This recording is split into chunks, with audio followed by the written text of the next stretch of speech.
What up, my freaks? RuinusInsight here with part 89 of my Total Warhammer 3 Ikit Claw Immortal Empires campaign. So as we saw last time, the silly dwarfs of Zufbar decided to attack Ikit Claw, of all rats, with a pile of miners. 3,000-ish miners, 2 full stacks, trying to attack him and obviously failing, just absolutely miserably. They had no chance whatsoever. I still have no idea what the plan there was, but, well, more power to them, as I said last time, for trying. Anyway, Ikit is free to continue doing what he does best, which is obliterating everything in his path, and we'll be moving probably to Castle Drakenhof and then using it as a stepping off point to attack everything around him, or whatever remains, as our other lords converge on this stronghold of various types of enemies. Now, there is a bunch of stuff to do, and there is something we haven't done for a few turns, I think, and that's diplomacy. Namely, I want to see... Yes, okay, so Kairos is ready to join us in the defensive alliance, and we are most definitely going to do that. And there we go, and that's, well, I guess we're the only ones that actually like Kairos, and that's fine. We've quite thrown our lot in with Chaos at this point, even if the Dark Elves are the superior allies by far. I think that's the one thing I regret in this campaign, and Chaos forces, with the possible exception of Kairos, because he's strength rank 4, have been pretty darn useless, and, well, frankly so have the Ogres as well, whereas the Dark Elves are doing real good up here. Though, I do remember reading a long time ago, or at least conspiracy theory-wise, that when you ally with a faction, they may actually become weaker in the game, so maybe that has something to do with it. But even if that isn't the case, the fact is the Chaos don't lend themselves well to being allies, because you can't really get anything out of their outposts, as in the Warriors of Chaos, you can't anyway. Whereas regular Chaos forces like Tzeentch and Khorne do still have uses. Now, what do we have here? Where is the Fate Weaver's crevasse? Here it is. We'll do that because that's their capital. Alright.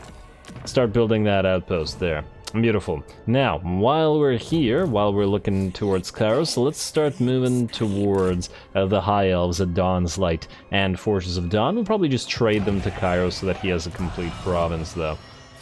It's not like we need any more territories, really. And then we can go past him and start going through these territories belonging to Kroq-Gar, and then meet up with CORPABLE eventually, though after he finishes off Thorak, which is probably going to be the goal for this episode. Now, who else needs to move? Actually, while we're down here, you, Scalpite. You cannot reach Curiella, eh? Okay, so... Man, how do you tell what the shortest path is? Like, can she move through this area? Like, can you walk through this area? You can't go here. Yeah, you can move through this area. Oh. Well, so how do we know where we ambush? If we ambush here, what if she... Damn it, alright, we're just gonna head into the Statues of the Gods and see what she does. We'll go there, and then we'll drill... Oh, right, Alberic was here. I wonder if he'll go for us or not. He might just go for Talaqua. I'm honestly kind of tempted to try to set up an ambush here. Did work last time. Let's try it. Now let's see what Alberic does. And Curiella might also fall for it and attack the Statues of the Gods, though that might also not happen because it's actually defended.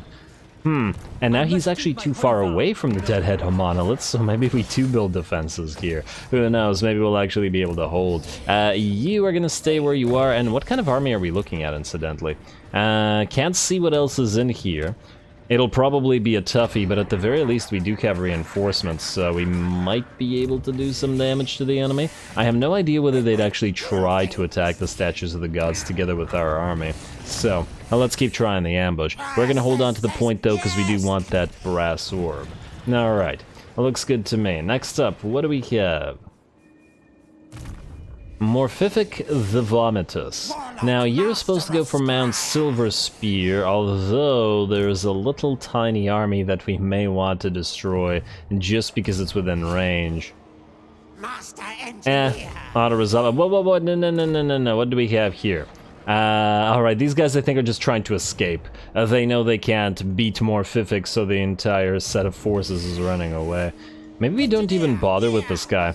He'll probably go back to defend Crookback Mountain, but we could take Mount Silverspear in the meantime. It actually has some sack value as well. I do wonder where exactly Grimgor went. He was here, so he's probably somewhere here now that they're confederated. I wonder if he'll return. We do have armies here anyway, so we'll probably be fine. This or this? Alright, let's just go for Mount Silver Spear, and let's hope that we have enough to... ooh, wait, there is another possibility. What if we attack, and then all of these guys together with Grimgor attack us? Nah, probably not super likely. We'll see, though. Auto-resolve this, it's pretty garbage. It does hurt our army a little bit. And you know what, just to heal up, we're gonna loot and occupied rather than bothering to sack. And you can just take it at tier 1, it's fine. Alrighty, looks good to me. We'll immediately build the Sawyer, I think, and don't collect the income for now. Alright, can we spot any other armies? No, but we do have Crookback Mountain, and Tretch Craventail is up and running as well, so maybe we can send him down there to take it, ideally. And now, there is another thing that I wanted to do diplomacy-wise. You know what, yeah, let's continue our diplomacy. So you, Caravan of Blue Roses, the other potential ally that we have on the map. I want to go for a non-aggression pact with you, finally. He doesn't seem to want to do it, but... what if we join your war against the Darklands Orcs 1, and then we pay him 8.6k? It's a little bit much, but I think we do it. My pleasure. There we go. And that's a non-aggression pact. Well, actually, -4 is not so bad on the defensive alliance. We might actually be able to make it happen as well. Lovely. Some actual proper allies. We don't absolutely need to do this, and we could probably take their territory fairly easily as well. It's just that the thing that bothers me is that we don't have access to a lot of units via our outposts, and we're a pretty trade-based faction as well. We have 50,000 gold coming in from trade, so... yeah, we should try to maintain good relations. It's another reason why I think the Dark Elves are so much better than Chaos, because they give a lot of trade, and have fairly powerful empires up there, whereas Chaos, not so much. But oh well. Anyway, let's continue. Ikit. I guess we're just going to go ahead and send you to Castle Drakenhof to occupy the tier... I mean, it does have a gold mine. Maybe tier 3 for this one. And then from there, we can go to Templehof. We might get attacked by multiple dwarf armies. These guys, it doesn't really matter. Somebody will fight Ikit, I'm sure. If they were willing to fight him with piles of mine... ooh. Ah, we can't reach you. Oh, there's another army here. There's actually a lot of armies here. I'm now wondering whether it's worth it to actually colonize it right now. Maybe just stay here and then go after whoever. You know what, do nothing for now. Just stay here. And I guess you can go into channeling stance while you're at it. Oh, it's another pile of miners. Okay, that's not very threatening. Morgus Red Axe does have an army though, but they can't siege us if we're not in the settlement, so Ikit, stay there. Honestly, he's just moved into the center of all the enemies. Now he's just standing there, menacingly. Which works out. Alright, Ikit, you are good. Let's see who else needs to move. Cyprus. You have taken Griffin Wood, and we'd like to get you to take Essen and Nagenhof. But honestly, we kind of also need Charge Lock to do it, because he keeps losing frickin' loyalty every turn due to this damn thing. I'll let them fight over it. I really regret it. I didn't think that the chance was so high for them to constantly lose loyalty. I thought it would be just, like, occasional. Well, oh well. Either way, Metable, you've destroyed Dryka, and I think we're gonna move now to outside Mordheim here. Oh, you know what we could do? Put Cyprus in Mordheim. Cyprus is a relatively weak army, and then maybe Zamnil Burdrick is gonna go for it while we try to ambush him right outside. Let's hope that this works out. And then even if it doesn't, we can move forward afterwards anyway. Unless, of course, he goes for Needling, but let's hope he doesn't. I'm not sure that he can, and even if he does, there's a bunch of sort of allied armies nearby. Let's see, anyway. And I say sort of because our allies are useless.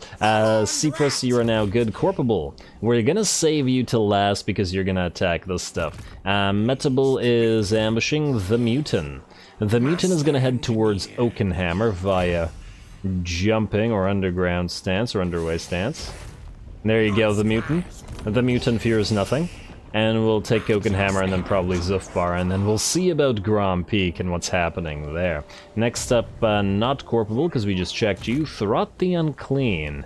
Now, you are in range of taking Waldenhof, or we could go back to Nashrak's lair. If we take Waldenhof, however, I wonder if these dwarfs would be able to reach us. They might. What are the defenses like at Waldenhof? They're pretty poor, though. I definitely don't want Thorot to get attacked by 3 armies at once. I don't think his army could handle it right now. This is not Ikit's army.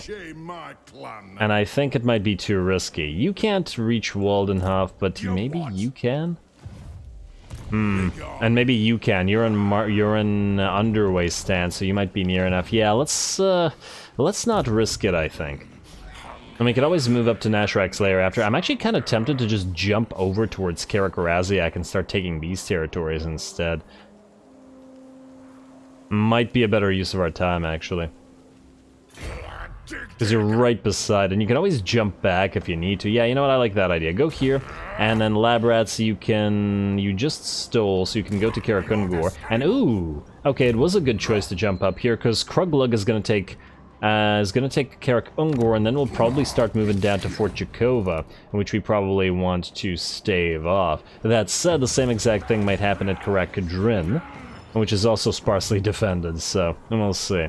Alrighty, Skrull. Who are you again? Oh, right, you're just following Bok around. Yeah, you keep doing that. Bok, to the Great Skull Lakes you go. And we'll siege that, and we'll just move Skrull in to act as a reinforcement, because we're obviously going to auto-resolve this one. Or do we want to keep Skrull back here so that he can defend it? I'm sure he can follow. Alrighty, and Aldrich the Warpsmith, move out this way. I want to see what's going on at Saber Mountain, and I would also like for you to steal stuff. Now you can auto-resolve, yes? Yes. Alrighty, once again, Mournfangs. So, looks like auto-resolve hates Mournfangs as much as Doom Wheels. Lovely. I'll loot and occupy the place at regular tier. We have decent amounts of food, but there are other food things that we will want to spend it on. Uzkalak, you're going for iron. And, ooh, you're going for control first. And an iron, I guess. And you know what, just delete this building as well. Great Skull Lakes will upgrade you immediately. I just wanted to double check that we couldn't upgrade Uzkalak. And I don't see anybody.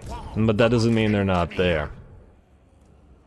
We saw that Grimgor had a full stack, and he could very well be moving towards this area or another area. I know it's only one stack, but it is Grimgor after all, and I'd like to have somebody fight him. Anyway, let's keep going. Corpable, we're still good with you. Skrull is good. Garth, you, my friend, are now moving to Mousillon, and we'll take this at tier 3 because we need to. Because who knows when the elves are coming for us. 1, 2, 3, good, colonize, that's some food lost, but it is quite necessary. We'll keep the clan barracks here for now. Ixstone, you can also move into Garth's army. It's just painful to lose such high tier catapults, eh? They're at 246 missile strength. What's their base missile strength, just out of curiosity? I mean, well... Okay, fine. What's their tier 5 missile strength? 211. Yeah, so it's a fairly decent upgrade to them. But anyway, we'll get rid of this one, because it's the lowest rank for now. Like so. And then you can help out the army to have a hero. Then we'll probably want to replace at least some of these units, but we'll want to be careful in case this place gets attacked. So in that light, ooh, also I remember you were gonna go and steal tech from these guys, but I think we're gonna stop that right now. And we're instead going to summon a different one next turn here, because it's going to be much faster to get over here, especially since we're sending what's-his-face the Insane, Clutch the Insane, out to Lothern anyway to establish an Undercity. Alrighty, now Garth, you definitely need a couple of Jezzails. You keep having a lot of trouble with large units. If I can find Jezzails in here. Yes, Jezzails.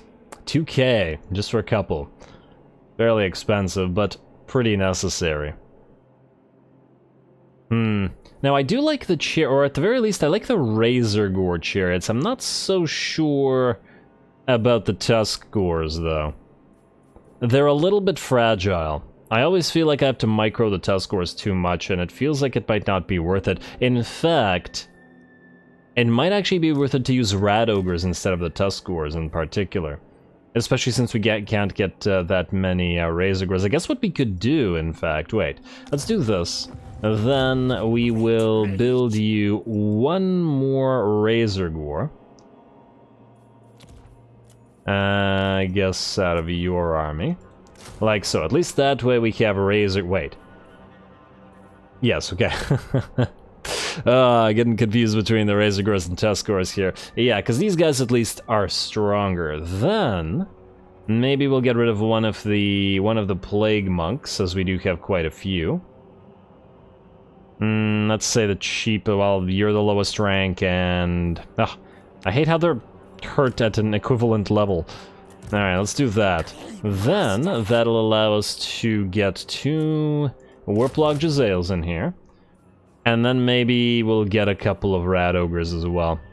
Now that I've had the idea, might as well. Because right now we're not really using Rat Ogres in any army, and I feel like we could use them here.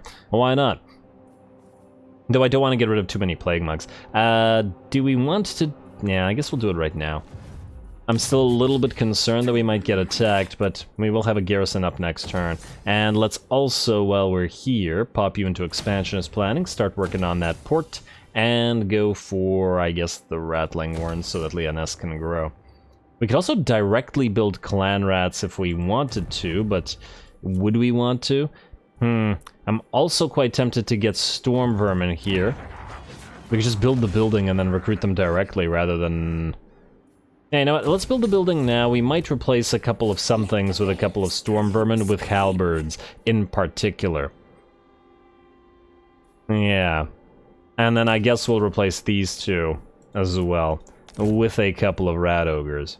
Alright, this army's gonna be very, very different from what it started with, but hopefully a lot more effective. There we go. Alright, but we will have a decent, fast-moving set of units, just have a different sort of army. You and our speedy army with Bok the Lethal will hopefully differentiate yourselves. Alright, now, CORPABLE, we're still waiting on you, I guess, although we're just about ready to attack. You know what, yeah, let's go for CORPABLE now. There's probably still other stuff to do, but there's probably a nice fight here, and we may as well get to it. CORPABLE, let's apply your points. The obvious point here is Verminous Valor. And then your Plague Priest, Metable. You have all your spells maxed out, so I guess Wild-Eyed is the only thing to do. Alright, now, let's hit you, and let's hope that this is not an ambush. Alright, please, please don't ambush. Don't do it, don't do it. Yes, alright, beautiful, not an ambush. The enemy's gonna come in as a reinforcements, and oh my, look at that army. I absolutely love it. This is going to be a very interesting fight. We may, well, it may also be quite a toughie. Oh, which excites me greatly. Here we go.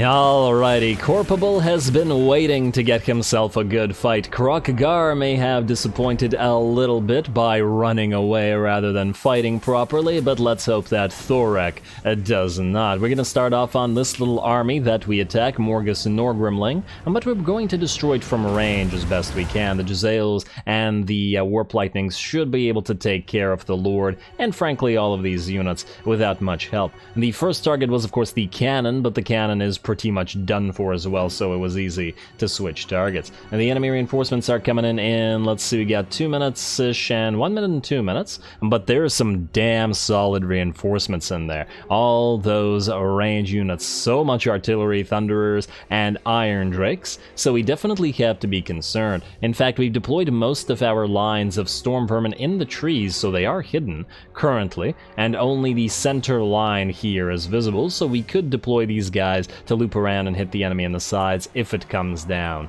to needing it. Alright, there's another little tiny reinforcement there as well. Anyway, the cannon have been destroyed by snipers, and now it's time for the enemy lord and the rest, although it looks like they will refuse to move and instead take the shots. AI probably should have just tried to back off here rather than waiting to fight, as it's just going to get destroyed like this, or at least this little tiny army, as maybe it doesn't care and wants us to expend our ammunition before Thorek's main force gets here. Well, the Iron Drakes go down to snipers, then the anvil here will be dropping shortly as well. Alright, I think one more volley from both of the Jezzails and the Warp Lightnings will take care of it. Oh, in fact, the Warp Lightnings didn't even need to fire. The Jezzails brought the beard thing down. Alright, now, time to focus down the Slayers and whatever remains here, and the Miners, though we don't really care about them nearly as much. Oh, wow, look at the air we can get on those Slayers when we hit them with the Warp Lightnings. Granted, the Warp Lightnings aren't going to do anything crazy, but for whatever reason, they may not be as effective as Plague Claw catapults, but I like them more than cannon from the Imperial factions, or from Empire and from the Dwarfen factions. Not sure why. Maybe it's just that they're really fun to watch. Anyway, this little tiny force is just about done for, and we're going to move CORPABLE out in a second. In fact, let's just speed it up while these guys get destroyed and we get to the rest of the main army. CORPABLE is going to move, taking a few stray shots from the snipers by the looks of it, as he took a little bit of damage, but he's going to move out in order to kill this Rune Lord here. And his Brood Horror looks pretty happy about the whole thing. There we go.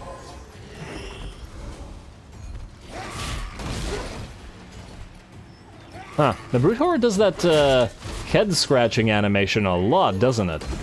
Someone who's familiar with rat behavior. Why does it do that? What does that mean? Alrighty, well, you keep, like... it really does that a lot. I should watch the Brute Horrors more. Every shot, so maybe it's doing that after it gets bonked on the head? Who knows? Well, either way, it looks like CORPABLE has done a pretty good job. He's basically unharmed, and the Rune Lord is pretty much done for. But Rune Lords are fairly easy to kill. They're not very fighty as far as Dwarf Lords are concerned. Quite fragile, so this is hardly surprising that the match is so in favor of CORPABLE. Ooh, some cannon coming in to try to help the Rune Lord out because of the arriving reinforcements, and it looks like Thorak himself is on the way as well. On the way, but perhaps too late, as a couple more hits or one more hit should take the Rune Lord out. Just as Thorak is in line of sight, he watched his friend there get killed by CORPABLE and is now moving in to try to help out. Alrighty, now let's check the stats here. So CORPABLE's at 8450, we got 6381. So I would say that Thorak actually has considerably better stats in some way. He also has armor piercing, or sundering armor, and magical damage, and 173 armor, so twice as much. We, however, do have poison, among other things. Kind of an interesting idea here. We obviously could have also sniped Thorak, but I kind of wanted to see CORPABLE face off against him. I'm going to summon a unit of clan rats to help out as well, though I'm not entirely sure that's going to be all that helpful. Is the enemy going to use Cladbrokak on the summons? Yes, indeed it is. Alright, Cladbrokak comes down. That's probably going to very heavily hurt the summoned clan rats, and half of them are dead, and it looks like they're going to scurry away immediately, preventing them from interfering with the duel. That said, not the fairest thing in the world, because the enemy cannon are firing at CORPABLE, so yeah. They are interfering with the duel. In the meantime, our Jezzails have actually moved forward and are firing at the enemy as well, and have quickly sniped away 2 enemy units of Iron Drakes. We don't want these guys getting any closer, and we are going to focus them first, and then the Thunderers second, hopefully leaving the piles of artillery to other units to take care of. Afterwards, it looks like the units are done for, but our Jezzails are starting to take damage from cannon fire, so we're going to back them off and hopefully pop them back into hidden to prevent further damage. In addition to that, it looks like Thorak is starting to win the duel against CORPABLE, but we gotta remember that CORPABLE can back off with his pretty ludicrous speed at 105, and on top of that has both a healing potion as well as the Brood Horror's regeneration.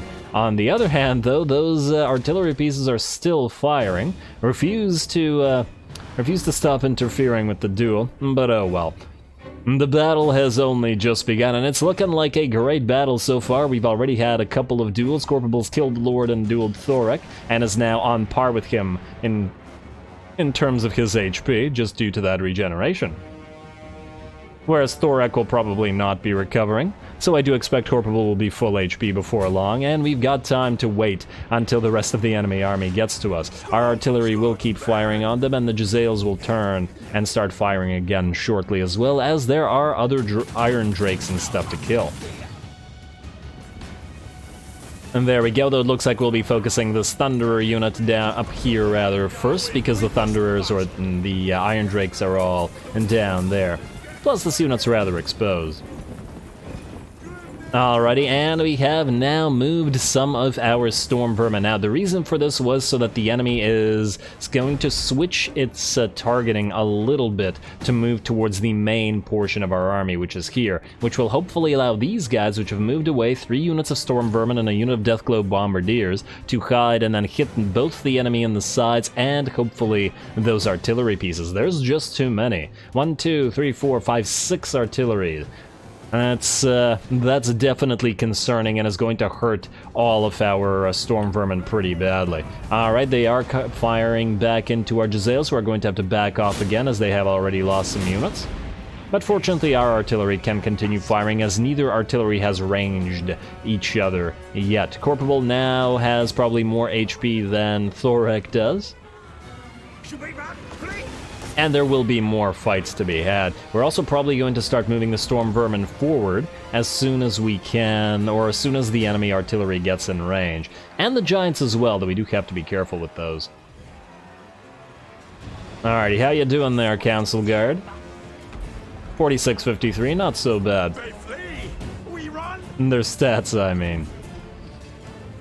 Alrighty, a few more steps and the ranges are getting closer and closer. Looks like CORPABLE is once again in range of the enemy, and the Thunderers will be in range soon as well. A few more shots from the Jezzails on additional Iron Drakes. We don't want them burninating our Storm Vermin, and as soon as the enemy starts firing, we will react and start moving everybody forward as well. The Vanguard, however, will be composed of summoned units, as we do have the Vermintide available to our single Plague Priest. Kind of wishing we had 2 of them in this particular army, but it's okay. CORPABLE's been getting by together with Metable the Plague Priest, as opposed to Metable the Assassin. Alright, and here come the Storm Vermin. They're obviously taking hits from both the Quarrelers and the Thunderers, but it's nice for them to actually have some playtime, rather than solely watching the weapons of Skryre do all the work. It looks like a couple of the artillery pieces are also in range of our Warp Lightning Cannons, who are going to fire on them. We're also going to be using our Vermintide, or rather our Menace Below, to summon rats on top of the enemy cannon and other artillery, rather than, like usual, to distract enemy normal range units, or to even move before our front line. Otherwise, it looks like the enemy is at about half HP in terms of most of their front line, though we're starting to take about half damage on several of our units of Storm Vermin as well. And definitely have to be concerned about getting hit with more Clad Bricac from Thorak, as it does quite decent damage. We've also got the Bombardiers ripping enemy units apart, those that they can reach anyway. And these guys are just so fantastic at just obliterating infantry. A massive line of Storm Vermin won't do as much damage as the Death Globes will, just a couple of Death Globes, but of course they do enable them to do so by holding the enemy at bay. CORPABLE is back into the fight and is once again taking damage, now at half HP and having reached the healing cap as well. Ooh, that's ugly. Yep, Death Globes, absolutely a danger to you. And of course they had to fire on the unit that was already basically dead, rather than the unit that was more or less at full HP. Alrighty, but otherwise it looks like we're doing a fairly good job engaging all those Thunderers that were firing away at CORPABLE. The main line is still engaged, but is, by the looks of it, in trouble now. And got some Plague Monks summoned as well to hit the enemy in the back and to poison them as well, or to help out poisoning, as we have used Bless with Filth on our main line as well to help with that. We've also got Thorak a little bit fighting one of the Giants, and he did hurt him, but the Giant hurt Thorak as well, and it looks like most of the enemy artillery pieces have been tied up by repeated uses of Menace Below, which are now no longer necessary as a unit of Storm Vermin with Halberds. It does move in to help. Man, what a great battle. Alright, I'm very happy about this, because once again, CORPABLE been waiting. And there we go, now Thorak is going to be the target of the Jezzails. He was not going to get killed by the Giant, but that's fine. We still have the snipers to take him down.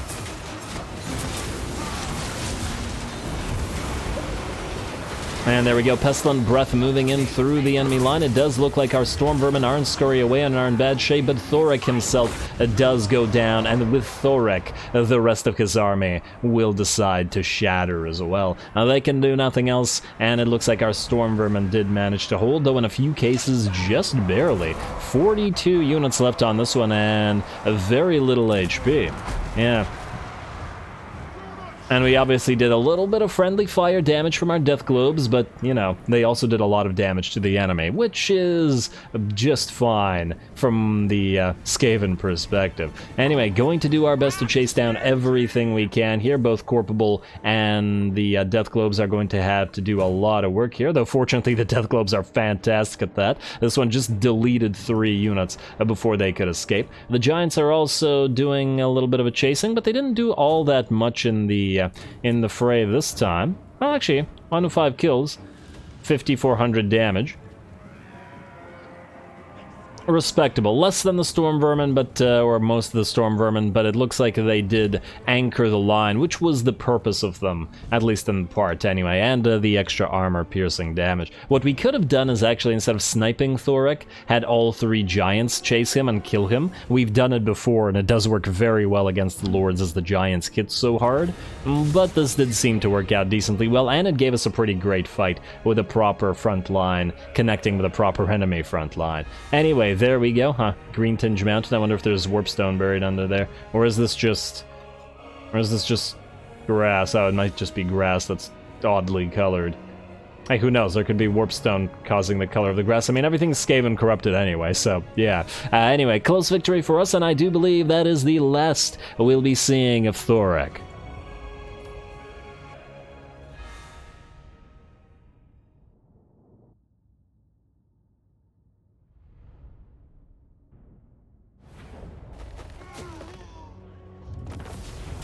Alright, very, very nice. And we even got a Giant Blade as a reward for CORPABLE's efforts. You know, I've been very happy with the way that CORPABLE's army has performed throughout the campaign. I mean, it's taken on some very tough foes and was quite outnumbered here, and the enemy had lots of range and all, and still we came out ahead. Good job, CORPABLE.